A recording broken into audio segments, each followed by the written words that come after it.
কোরআনুল কারীমে কথা স্পষ্ট আছে, প্রত্যেক ব্যক্তির প্রতিটা পাপ এর কারণ কি? গাফলত।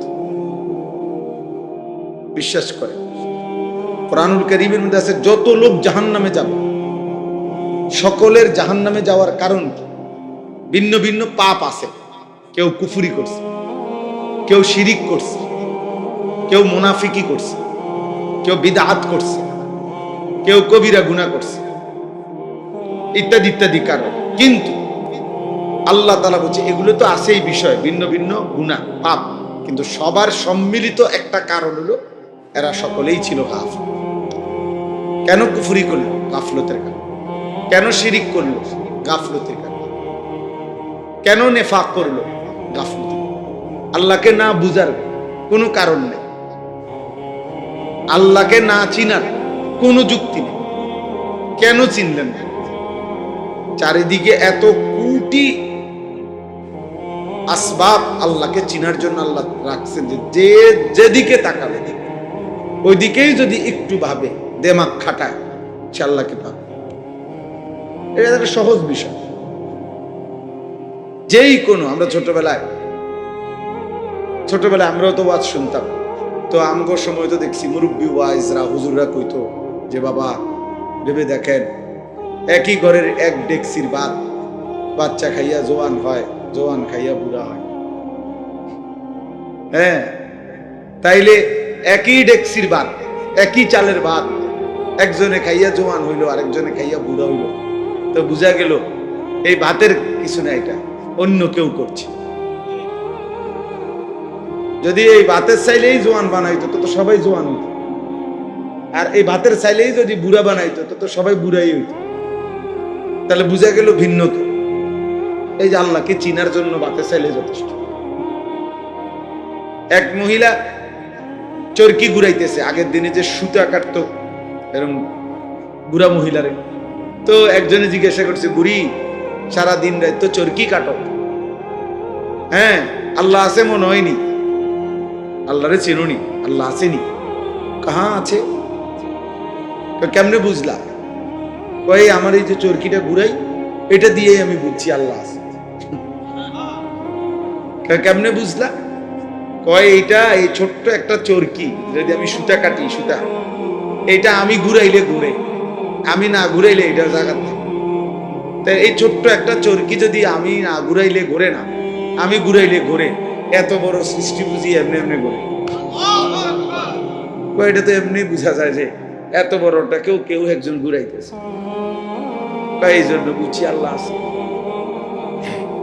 তাইলে কেউ তার চরকির দিকে তাকাইলে কি খুঁজে পায়? আল্লাহ। জিদার দেখতা হো তু হি তো, হাজার মে সাজার মে তেরে রঙ্গ বু হ্যায়। বুজুর্গানে দিন বলে যে আল্লাহ যেদিকে তাকায় যেন আপনাকেই দেখি। পাথরের দিকে তাকাইলেও আপনাকেই দেখি, গাছের দিকে তাকাইলেও আপনাকেই দেখি। জিদার দেখতা, যেদিকেই দেখি মনে হয় যেন কাকে দেখা যায়? আল্লাহকে দেখা যায়। আমার আল্লাহর কুদরত দেখা যায়। এই জন্য আল্লাহ তাআলা বলছেন অফি আনফুসিকুম ফালা তুবসিরুন। আল্লাহ তাআলার কুদরত, আল্লাহ তাআলার অস্তিত্ব, আল্লাহ তাআলার উপলব্ধি এ তো তোমার নিজের মাঝে, তুমি কি দেখো না? ফালা তুবসিরুন, তোমরা কি দেখবে না? 800 কোটি মানুষ একই বরাদ্দ চেহারায়, কিন্তু ভিন্ন। নাক একটাই সবার, চোখ দুইটাই, কান দুইটাই, ঠোঁট দুইটাই। 800 কোটি মানুষের জন্য বরাদ্দ একই পরিমাণ, কিন্তু চেহারা ভিন্ন। সুবহানাল্লাহ। এজন্য যেই কোনো কিছুকে দেখতে নিজের মাঝে কিংবা চারিদিকে আল্লাহ তাআলার পরিচয় পাওয়া যায়। তাহলে এই জন্য বললাম আর কি, আল্লাহকে না চিনার কোনো কি নাই, যুক্তি নেই। আল্লাহকে না বুঝার কোনো কারণ থাকতে পারে, তাহলে কেন বুঝলো? খামখেয়ালি করছে। বুঝেন না কি করছে? গাফলত, খামখেয়ালি। নামাজ না পড়ার কোনো কারণ নেই, কেন পড়ে নাই? খামখেয়ালি। খামখেয়ালি। হারাম খাওয়ার কোনো দরকার নেই, হালাল দিয়েই প্রয়োজন পূরণ হয়। আল্লাহ পূরণ করবে, ওয়াদা দিছে, দিচ্ছে, করতেছে। হাজার লাখ মানুষ আছে যাদের জীবন তারা হালাল রোজগার দিয়ে চালাইতেছে, 10,000 টাকা দিয়েও মাত্র অনেকের 1 মাসের ফ্যামিলি চলতেছে। তো ওটা কেমনে চলে? এই পৃথিবীর বাজার থেকেই তিনি বাজার করেন। তাইলে বুঝা গেল হালাল দ্বারা এই লক্ষ লক্ষ ইমাম, মুয়াজ্জিন, খতিব, আলেম, ওলামা, দিনদার এরা চলতেছে অল্প আয় দিয়ে, বউ বাচ্চা, স্ত্রী, সংসার এগুলো নিয়ে ভিক্ষা করে না। তাহলে সম্ভব, কিন্তু এরপরও কেন মিথ্যা বলছে? কেন ওজনে কম দিচ্ছে? কেন সুদ খাইতেছে? কেন ঘুষ খাইতেছে? কেন কিস্তি নিতেছে? কারণ একটাই, খামখেয়াল। আখিরাত লাগবে না,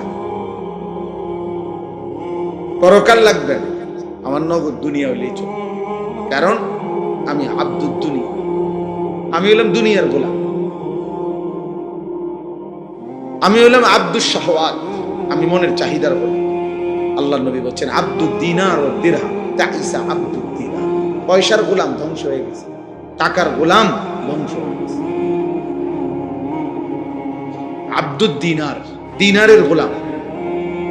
আব্দুদ দিরহাম, দিরহামের টাকার গোলাম, শেষ হয়ে গেছে।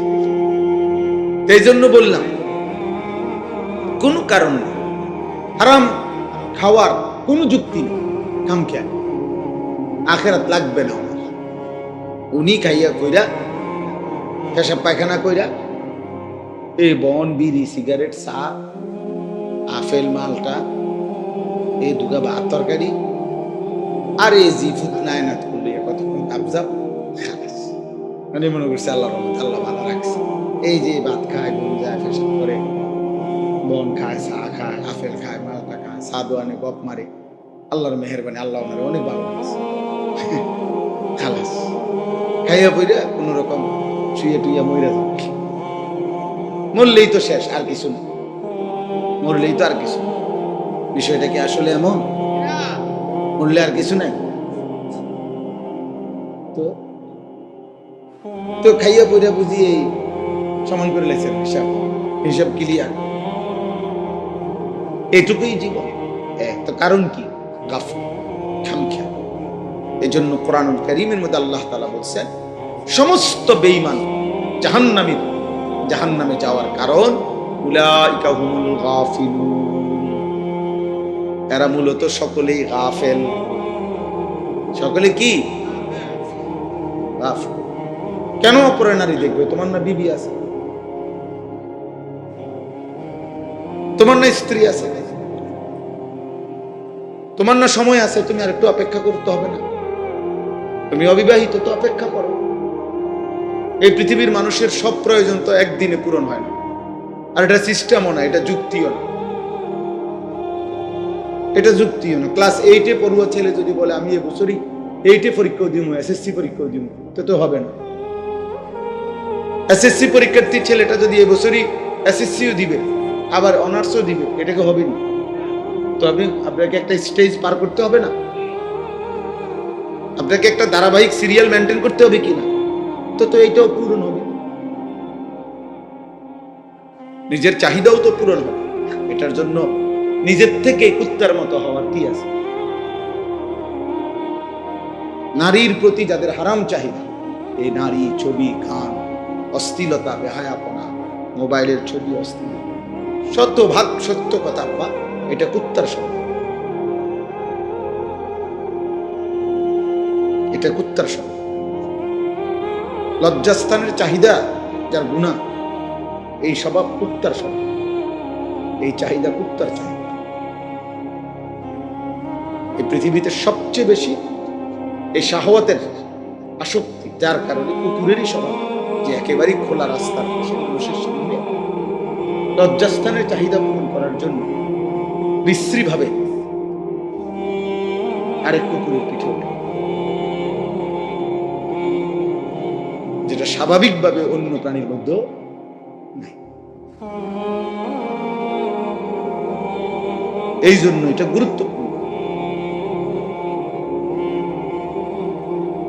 শাহওয়াতের তাবেদার এটা জানোয়ারের আখলাক, মানে লজ্জাস্থানের চাহিদার প্রতি যে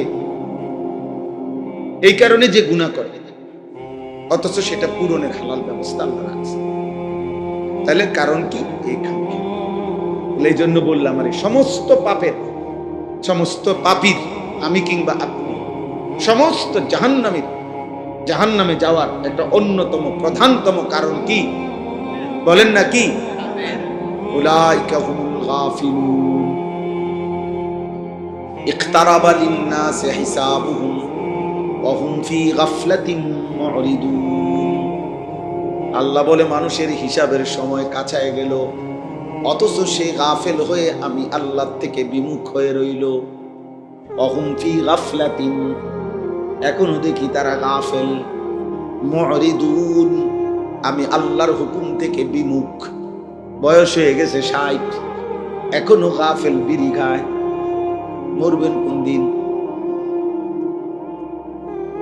বয়স হয়ে গেছে 60, এখনো চা দোকানে নর্তকীর নাচ দেখে। মরবেন কোন দিন? কি খবর চাচা? বয়স হয়ে গেছে 60, এখনো কথা বললে গালি দেন, ব্যাপারটা কি? হ্যাঁ, ভুলে গেছেন আপনার বয়সী কেউ মরে নাই, আপনার চাইতে কম বয়সী কেউ মরে নাই। আপনি পর্যন্ত কারো জানাজা পড়েন নাই, কারো লাশ কি আপনি দেখেন নাই? এত লাশ, এত জানাজা, এত মৃত্যু, এত কবর, এত দাফন, আপনারে কি কবর মনে করায় নাই? হ্যাঁ, কারণটা কি? গাফেল। আর কি কথা বলেন?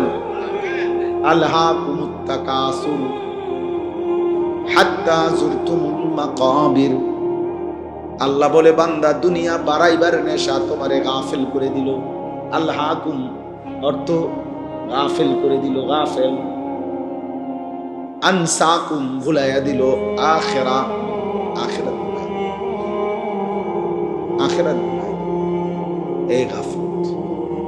কোরআনে বহুভাবে এই কথাটা আল্লাহ বলছেন, গাফেল হইও না, গাফেল হইও না। গাফলত অভিশাপ।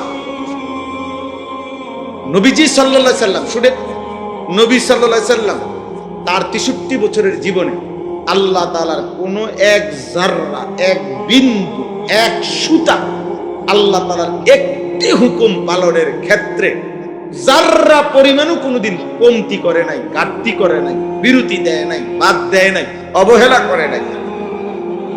এক সেকেন্ডের জন্য কোনোদিনও না, কোনোদিনও না। নবী সাল্লাল্লাহু আলাইহি সাল্লামের অসংখ্য কাজে নবীর ফিকির, মেহনত, নবীজির অস্থিরতা, নবীজির পেরেশানি, কষ্ট আল্লাহ বরঞ্চ সান্ত্বনা দিয়া থামাইছে। দোস্ত, যেভাবে আপনি দাওয়াতে মানুষকে আল্লাহর দিকে ফিরাবার জন্য পাগল হয়ে যাচ্ছেন, আপনি তো মরে যাবেন। যেভাবে সারা রাত জেগে থাকেন, বন্ধু আপনার তো কষ্ট হচ্ছে, আপনি একটু থামেন। এইভাবে আল্লাহ থামাইছে বড়, বুঝেন নাই কথা? আল্লাহ আরো উনার থেকে কি করছেন? কমাইছেন। সেই নবীকে পর্যন্ত যিনি 24 ঘন্টা কানা রাসূলুল্লাহ সাল্লাল্লাহু আলাইহি ওয়াসাল্লাম ইয়াযকুরুল্লাহ ফি কুল্লি আহইয়ানিহি।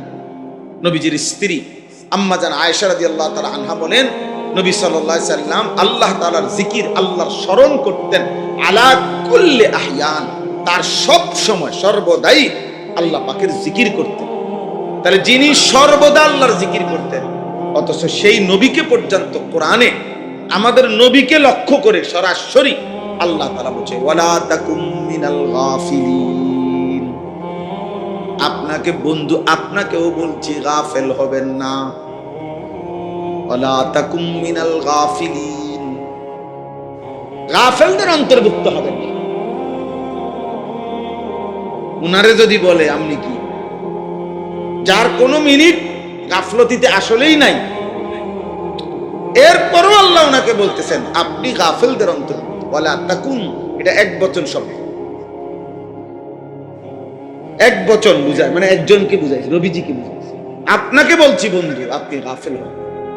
ওয়ালা তুতি মান আগফালনা কলবাহু আন যিকরিনা, এই যে আগফালনা, গাফেল।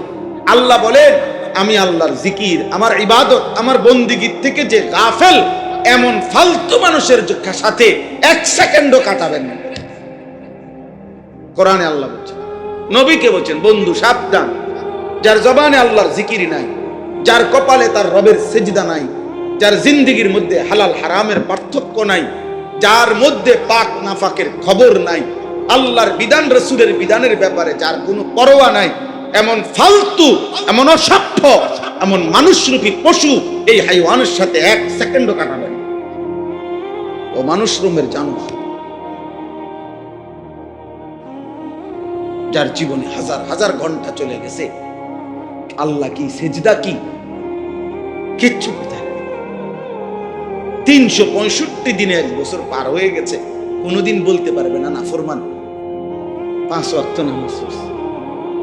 কত বড় নিকৃষ্ট মানুষের বাচ্চা, কত বড় জঘন্য হাইওয়ান, কত বড় নিকৃষ্ট পশু এটা। জন্তু জানোয়ারের মতো খায় আর পেশাব পায়খানা করে, হাইওয়ানের মতো।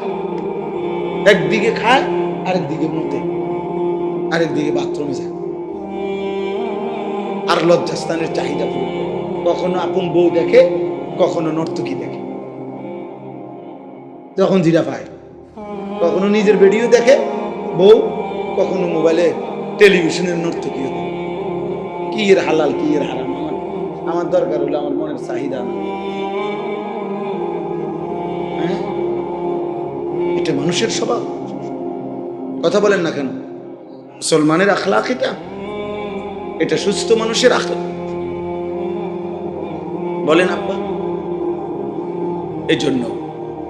এই জন্য বললাম, কিশোর ছেলে, জওয়ান ছেলে, বয়স্ক বাবা,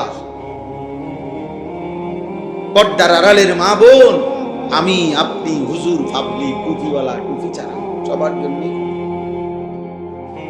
উসিকুম ওয়া ইয়ায়া, আপনাদেরকেও বলছি, নিজেকেও বলছি, আমরা সবার জন্য, বক্তা শ্রোতা সবার জন্যই শরীয়ত, ইমাম মুয়াজ্জিন মুসল্লি সবার জন্যই শরীয়ত, নবী এবং নবীর অনুসারী সবার জন্যই শরীয়ত।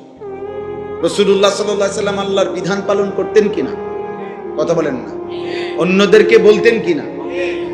তাইলে নবী উম্মত উভয়ের জন্যই বিধান, ইমাম মুসল্লি সবার জন্যই কি বিধান, বক্তা শ্রোতা সবার জন্যই বিধান। আমানার রাসূলু বিমা উনজিলা ইলাইহি মির রাব্বিহি ওয়াল মুমিনুন, আল্লাহ তাআলা বলেন, আল্লাহর পক্ষ থেকে যত কিছু নাজিল করা হলো সব কিছু প্রথমত আমার রাসূল নিজে মেনে নিলেন এবং ঈমানদারগণও মেনে নিলেন। কুল্লুন আমান, কুল্লুন সকলেই মেনে নিলেন, নবীও উম্মত, নবী উম্মত। নবী সাল্লাল্লাহু আলাইহি সাল্লাম তো নিজেই পড়তেন, আশহাদু আল্লা ইলাহা ইল্লাল্লাহ ওয়া আশহাদু আন্না মুহাম্মাদান আবদুহু ওয়া রাসূলুহু, এটা তিনি পড়তেন। নবী আত্তাহিয়াতু বললে কি আরেকটা হইতো? মানে নিজের রিসালাতের সাক্ষ্য তো উনি নিজে দিয়েছেন, উনি তো নিছেন। এজন্য আমাদের প্রত্যেকের জন্য এটা যে গাফেল না হওয়া, গাফলত, আহা আপনাদের এই এক ব্যাধি, আমাদের এই অসংখ্য মুসলিম ছেলে পেলে, বয়স্ক বাবা, খবর না, রাত হইতেছে, দিন আসতেছে, দিন যায়, রাত আসে, এক রকম, এক তাল, এক সুর, এক জীবন, সমান তালে নিয়ম মাফিক বিড়ি খাইতেছে, নিয়ম মাফিক গালিগালাজ করতেছে, এক রকম প্রতিদিন, কোনো 19-20 নেই। চিন্তা করছেন, বয়স বাড়ে, হায়াত কমে, কিন্তু জীবনের পরিবর্তন এই বিষয়টা। এমন দুর্ভাগ্য হইল কেন? এমন বদনসিব হলাম কেন? বছর যায়, সপ্তাহ যায়, মাস যায়, অথচ কথা তো ছিল একজন ইমানদারের জীবন প্রতিদিন আখিরাতের দিকে বাড়বে, দুনিয়ার থেকে কমবে। দুনিয়ার লোভ কমবে, আখিরাতের আগ্রহ বাড়বে। কথা তো ছিল প্রতিদিন ভালো করবে। একজন ভালো ছাত্র মানে তো হলো প্রতিদিন তার পড়ালেখার গতি আগের চাইতে বাড়বে। তাহলে যার জীবন জান্নাতের দিকে, যে আখিরাতের যাত্রী, গন্তব্য যার হাসরের মাঠ, গন্তব্য যার ফুলসিরাত, যাকে 30,000 বছরের ফুলসিরাত পার হইতে হবে একা, যাকে 50,000 বছরের হাসরের ময়দানে দাঁড়াইতে হবে খোদার কসম একা, যাকে 1000 বছরের 100 বছরের কবরে পড়ে থাকতে হবে একা, তার জন্য তো এত খামখেয়ালি, এত গাফলতি মানায় না রে।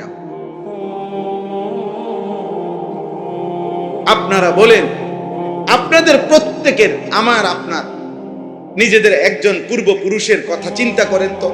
উনি মাটিতে ছিলেন কতদিন, উপরে কবরে আছেন আজকে একটা হিসাব বাইর করেন। আমার দাদার বাপ কোন, মনে করেন আমার দাদার আব্বা, তাহলে আমার দাদার বাপ বা আমার দাদার দাদা, তো উনার ব্যাপারটা কল্পনা করেন শুধু, যে আমার আপনার দাদার দাদা, তো দাদার দাদা মাটিতে ছিলেন 60 বছর, মাটিতে ছিলেন হলো 70 বছর মাটির উপরে, মাটির নিচে আছে আজকে কত বছর? আমার বয়স 45, তো আমার বাপের বয়স যদি ধরেন 60, আমার দাদার বয়স যদি ধরেন আরো 60, আমার দাদার আব্বার বয়স যদি ধরেন আরো 60, আর তার আগে যদি আমার দাদার দাদা মরে থাকে, তাহলে তো এখানে পার হয়ে গেছে মনে করেন 200 বছর, পার হয়ে গেছে মনে করেন 300 বছর। তাইলে মনে করেন আমাদের এক একজনের পূর্বপুরুষ যিনি মাটিতে ছিলেন হয়তো 60 বছর, কবরে আছে 300 বছর, তাহলে যদি কবরের আযাব চলে, তো কবরের আযাবে আছে আজকে কতদিন, কবরের উপরে লাফাইছে, ফালাইছে, ভোগ করছে আর কত। হিসাব করে, ইনসাফ করে। এটা জোর। এ ভাই স্বেচ্ছাসেবক ছেলে, তোমরা ওই কোনায় যারা কথা বলে ওদেরকে দূরে সরায় দাও। মাহফিলের ইন্তজাম ছেলে তোমরা কই? ওই যে ওই কোনায় কয়েকটা ছেলে কথা বলতেছে, আব্বা করে বলো দূরে নিরিবিলি কোনো জায়গার মধ্যে ঠ্যাঙ্গালগি দিয়ে লাফাইতো, অসুবিধা কি? না কোনো সমস্যা নাই, সবাই শুনতে হবে, এটা কি আমরা বলছি? আমি তো এটা বলি নাই যে প্রত্যেকে যে রশি দিয়ে বান্ধন হইব না শুনলে, এমন কিছু বলছি আমরা। সবাই শুনতে হবে জরুরি না, কিন্তু ডিস্টার্ব করলে তো কষ্ট। তুমি বাধা দিও না, তুমি শুনো না, অসুবিধা নেই, ক্ষতি করো না তুমি। তাইলে বলেন, এই জন্য আমি আপনাদের কাছে, আচ্ছা আপনারা আর একটা বেঈমানের কথা পূর্বের জামানার যে কোনো ভাবেন তো, যে কোনো একটা নাফরমানের কথা ভাবেন। আচ্ছা ধরেন আবু জেহেল, ধরে নেন, আমরা একটা হিসাব করি, আবু জেহেলের নামটা ভাবেন। এখন হইলো আরবি হইলো 1447 হিজরি। কত হিজরি কোন? মানে আজ থেকে 1447 বছর আগে আমাদের নবী সাল্লাল্লাহু আলাইহি সাল্লাম মক্কা থেকে হিজরত করে মদিনায় গেছেন। তাহলে হিজরতের পরে কত বছর হইলো? 1447 বছর চলতেছে রানিং। আর 1 বছরের মাথায়, মানে হিজরতের 1 বছর পরে বদরের যুদ্ধ হয়েছে। এই বদরের যুদ্ধে এই আবু জেহেল, এই বেঈমান মৃত্যুবরণ হয়েছে। তাইলে এখন বলেন তো আপনারা, যে এই আবু জেহেল কবরে আছে আজকে কত বছর? মাশাআল্লাহ, সোজা হিসাব কিনা, কত বছর? এখন আপনি বলেন মাটির উপরে ছিল কত বছর? 1200 বছর, 60 বছর, 70 বছর, নয়তো 80 বছর, এর বেশি তো হইতো না। তাহলে 60, 70, 80 বছর ধরে নিলাম, 70 বছর ধরে নিলাম, 100 বছর, 100 বছর তো হবে না, ধরে নিলাম। যদি 100 বছর এই বেঈমান মাটির উপরে থাইকা অহংকার করে থাকে, জুলুম গুনাহ করে থাকে, এই নাফরমান তো আমাদের চোখের হিসাবে, আমাদের স্বাভাবিক হিসাবে কবরের আযাব, এই বেঈমানের কবরে কষ্ট আযাব চলতেছে আজকে 1446 বছর। এবার বলেন ইসরাফিল ফু দিবে কোন দিন, সেই পর্যন্ত কত বছর হবে? এবার বলেন হাসরের ময়দানের 50,000 বছর এই বেঈমান পার করবে কেমনে? এবার বলেন 30,000 বছরের ফুলসিরাত এই বেঈমান পার করবে কেমনে? এবার বলেন অনন্তকালের জাহান্নামের আগুন এই নাফরমান শুনে।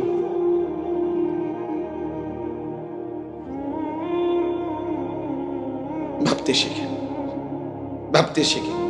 আমি ব্যক্তিগতভাবে ওয়াইজ না, ওয়াইজরা হলো তারা মূলত যারা সুন্দর করে বলতে পারে, সুর দিতে পারে, টান দিতে পারে।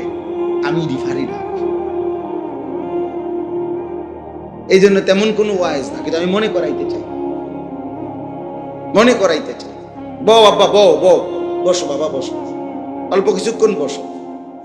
কি করবা, বিপদে পড়ে গেছো, আইয়াও।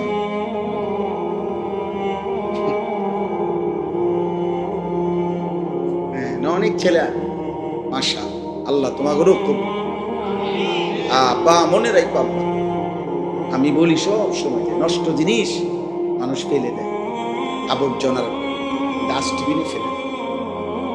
পচা জিনিস, দুর্গন্ধ, নষ্ট আবর্জনা মানুষ ফেলে দেয়, কেউ আবর্জনা জমা রাখে না।